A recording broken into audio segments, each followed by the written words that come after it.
Bir nəfər İmam Hüseyn əleyhissalamın hərəmində işləyirdi, xidmətçi idi. Hərəmdə iş görəndə əli qalır daşın altında, qırılır. Gedir həkimə, həkim deyir ki, çox ağır zərər görmüsən. Bu əməliyyatın xərci bahadır, gərək bunu əvvəlcədən biləsən. Bu şəxs deyir ki, mənim heç nəyim yoxdur. Deyir, onda get müdürüvü şikayət elə. Onun ki, iş yerisindəsən, zədələnmisən, əlini sındırmısan, get ondan şikayət elə, o sənə ödəsin sənə dəyən zərəri. Bu şəxs deyir ki, eləyə bilmərəm bunu. Nə deyirsən de, mən müdirimdən şikayət eləyə bilmərəm. Həkim soruşur, niyə axı? Nə səbəb var? Deyir, çünki mən İmam Hüseynin hərəmində işləyirəm.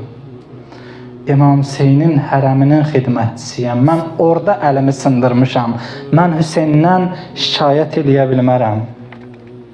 Deyir, bunu deyəndə o da ağlayır, həkim də ağlayır. Soruşur həkimdən, sən niyə ağlayırsan? Həkim deyir, mən bu gecə bir yuxu gördüm. Nurani bir seyyid yuxuma girdi.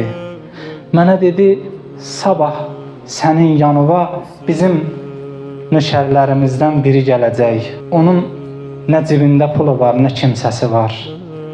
Bizə xatir onu əməliyyat elə. Deyib, bu sözü həkim dedi, ondan ağlamağa başladı. Hüseyn belə ağadır, belə şəxsdir. Unutmur onun yolunda xidmət edənləri. Allah özü xüsusi vəd verib, hər kim Hüseyn yolunda bir zərrə bir fədakarlıq eləyə, zərrə bir zəhmət çəkə. Allah özü onun əcrini verəcək.